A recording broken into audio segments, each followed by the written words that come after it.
people have named themselves after land. Now, you look at the nations in Africa and or the Native American people here.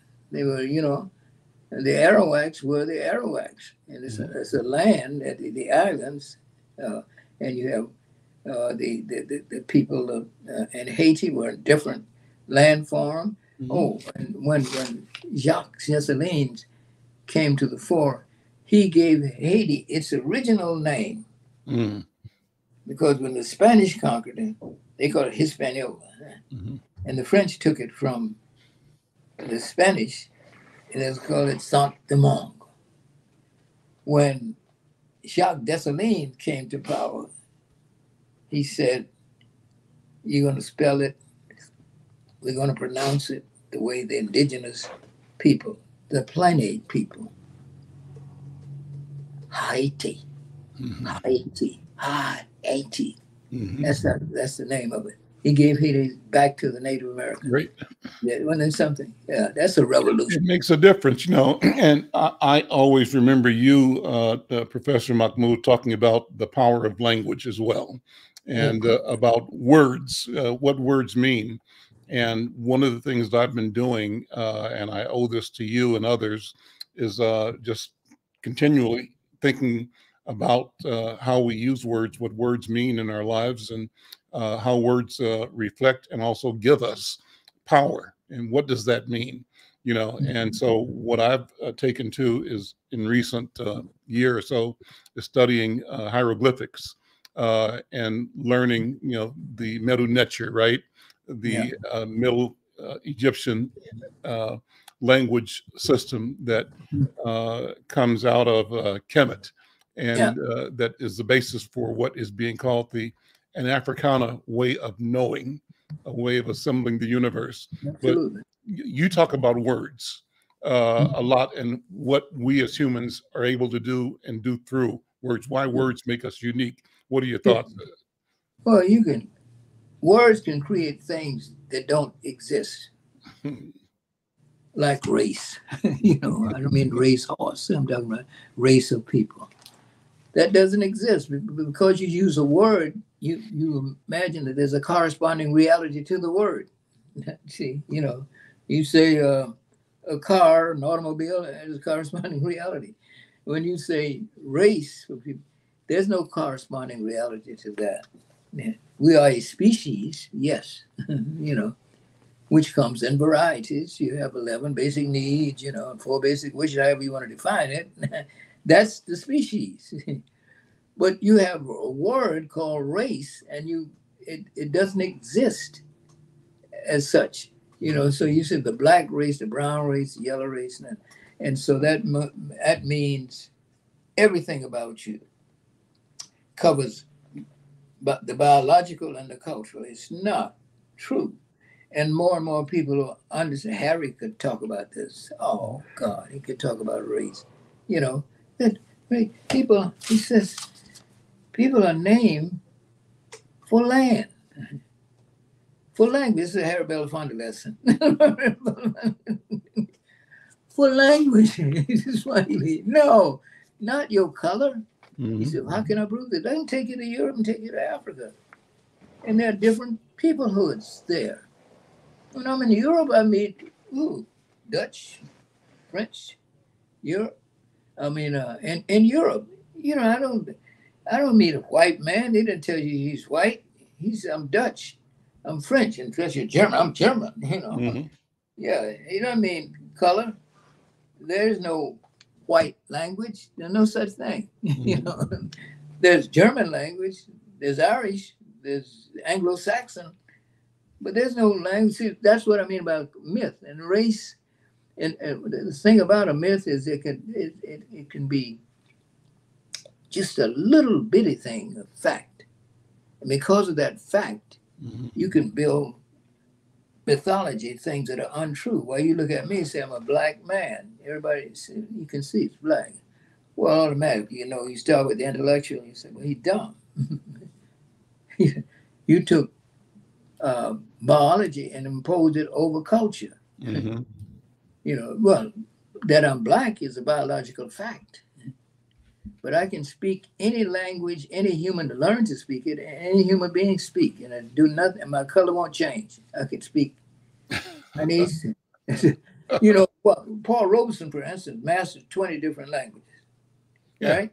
He thinks, okay, he could speak in Chinese, several of the Scandinavian tongues, all the major Western languages. Paul Robeson could speak them and fluently sometimes. Mm-hmm. And some of the Slavic languages, he could do the phonetic thing. You know, he's massive, same color, black man. All these things, those are cultural realities. Sure. That culture is learned behavior. You learn to be who you are through the people around you. That's what culture is. Some people think culture is race. Race ain't culture, and culture ain't race. One is a biological fact. The other is learned behavior, and it's shared from generation to generation. That's what makes a Black American different from other people. You know, I'm an African person. I'm African by roots, and people ask me, well, where are you from? Well, originally or previously? Where do you want to go? You know, one of the words that I always use when I'm talking about you, Professor Mahmoud, is the epiphany when I heard you at Lucille's Kitchen talk about the word remember. And you broke it down. You said, you know, we all say, remember this, I forgot, I remember, if I got to remember. But what about remembering? Remembering as in putting back together that which was dismembered. Dismembered, yeah. Gives you a whole new way of looking at the world. And you look at then our culture, our history, our story, our narrative, intentionally dismembered. And now we discover the capacity to remember, to build again that which was lost, decimated, attempted to be destroyed, but it has a resilience and a life within it that is unquenchable. That's what I think. Brother Mahmoud, we are at the end of this hour. It goes so quickly, but I want to do this again because I think there's, every thought, every idea gives you a runway to just review and reflect and analyze and to teach. And that's what I think is critically important. And that's what I want to thank you for taking the time today to do. And let's plan to do it again, just to keep this conversation going. Well, I want to thank you again for Al for doing what you're doing. You're part of the process, buddy. Sir. We're getting there. And part of the process is persistence. Yep. Yeah. I'm going to be sharing this conversation momentarily to my colleagues and friends, the Nubians, in the narrative Nubian experience. So I'm hoping that as the people, sisters and brothers there get a chance to learn and hear your voice, we'll get some response, reaction, and some growing that we can do with each other, building a future that reflects our sense of our role in the creation and our responsibility, our stewardship with everything else that exists in the planet and in the world. Well put. All right. I couldn't say it any better. Yes, well put. All right. Well, listen, I'm going to sign out right there, Brother Mahmoud. I'm Al McFarlane. This is The Conversation with Al McFarlane. We're here online every day, but here on KFAI every Tuesday. And we thank you, the listeners on KFAI, those who are online with us.